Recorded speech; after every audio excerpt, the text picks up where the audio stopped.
Good evening, Bahamas. Coming up tonight, a viral video results in a full-scale investigation. A former CJ suggests that Bahamians could vote no next month as payback. That and more tonight on our news. Opposition leader Dr. Hubert Minnis calls for the privatization of Bahamas Junkanoo Carnival. Details coming up.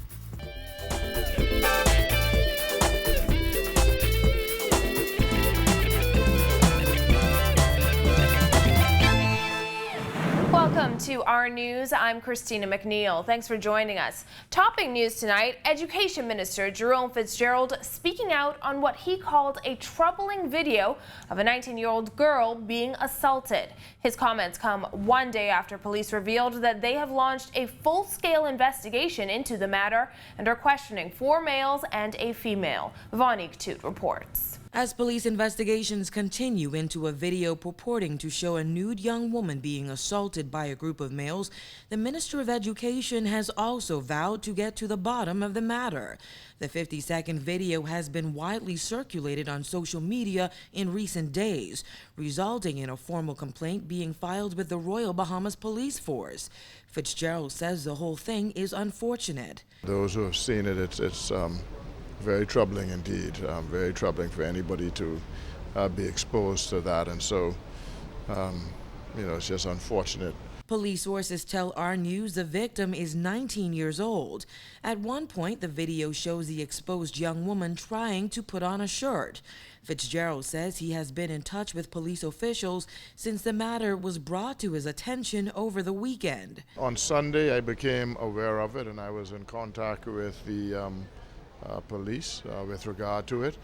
They informed me of the persons that they thought were involved, including the victim, and assured me that they were going to move extremely swiftly to get to the bottom of it, and if there was a need to bring people to justice, that they would. The video has also sparked public outrage.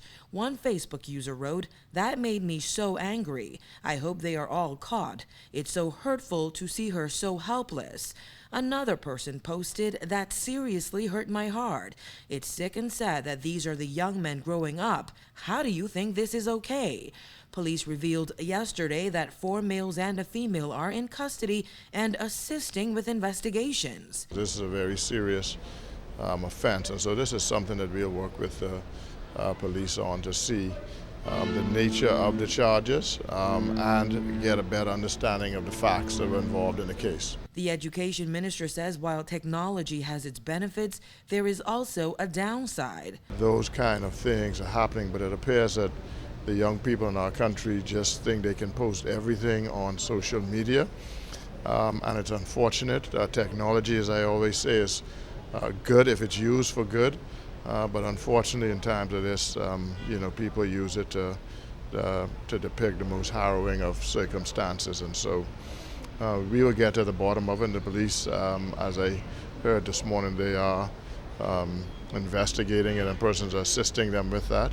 And so I'm sure we will hear the outcome of that very shortly. Reporting for our news, I'm Vonique Toot. In other news, former Chief Justice Sir Michael Barnett says while he plans to vote yes in the upcoming referendum, some Bahamians may vote no next month to show their dissatisfaction with the government. Giorgio Bain reports. Sir Michael Barnett, who recently revealed that he will be voting yes to all 4 questions in the upcoming referendum, suggested that he would not be surprised if Bahamians vote no to get back at the Progressive Liberal Party. Others may wish to vote no, simply to express their dissatisfaction with the government. That would be unfortunate. As one who supported and actively campaigned for these amendments as far back as 2002, I'm not surprised that the human reaction to vote no as payback to the PLP government was stand in 2002.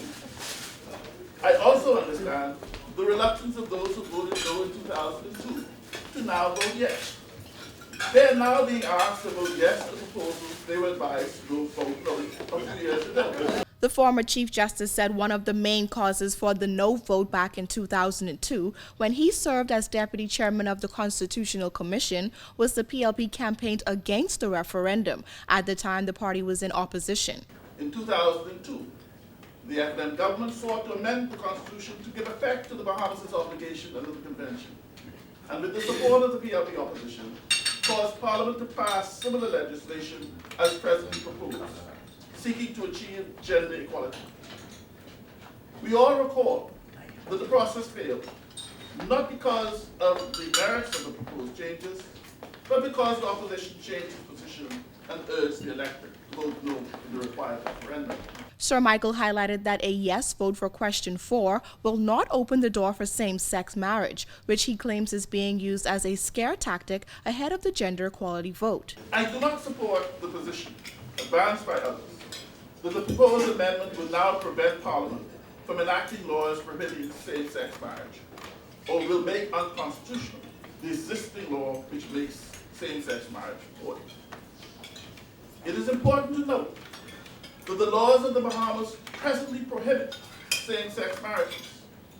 Section 21 of the Matrimonial Causes Act specifically provides a marriage shall be void on any of the following grounds, and one of those grounds is that the parties are not respectively male and female.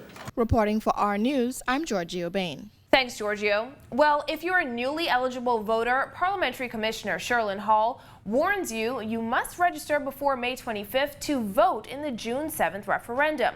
Bahamians who registered to vote in the 2012 general election will not have to register again to participate in the gender equality vote. On May 25th, the current voter register will be temporarily closed and reopen on June 8th. More than 170,000 Bahamians registered for the 2012 general election. And now that the second annual Bahamas Junkanoo Carnival is behind us, Tourism Minister Obi Wilchcombe says the post-mortem begins to determine how much money government spent on the festival and how much was made in taxes and direct revenue. Wilchcombe says while he believes they stuck to their $7 million budget, he expects the Bahamas National Festival Commission to present a financial report in a few weeks. We expect it over a period of several weeks. They'll have to look at all the pieces and they'll have to come back to it. No time has been set, but certainly we expect them to do their work and after they've completed their work to report to the country. I get the impression the Ministry of Finance was dogged and determined that they stuck within their budget, and I believe that the authorities did just that. And of course you had some major donations at BTC as a sponsor of $1 million was very significant, but I believe that they stuck within the budget. We'll have to wait and see. I don't know definitively. Last year's report revealed that government spent $12.9 million on the inaugural Bahamas Junkanoo Carnival, going nearly $4 million over budget. However, the commission reported that the event generated over $19 million in economic activity. Wilchcombe says while he will wait to receive the report before commenting on figures, visitor participation was greater this year. We had more visitors here this year, more participation. We had the cruise lines, people from the cruise lines participating. We had many Americans, African Americans who came in, many Caribbean people who came in, so we had the visitors here. Now we have, I think next year, the mature year when we should see it rise to the level that we want. But we knew the hotels were filled, we knew that the planes coming into the Bahamas were filled, and we knew that people had a good time. How Bahamians fared insofar as their return on any investment they made, we believe that it was good, but we have to assess. However, he admits it's a work in progress. You have to keep on working to the point where we're going to become one of the renowned carnivals in the world. Our carnival is the brand. Of course, we've put Junkanoo with it, and with that special combination, we expect to be unique and be the best. After the break, we'll tell you what the leader of the opposition thinks should be the next step for Carnival, and a little later, a look at how the Bahamas Olympic Committee is preparing for this summer's games. Our news has that and more on the other side of this break.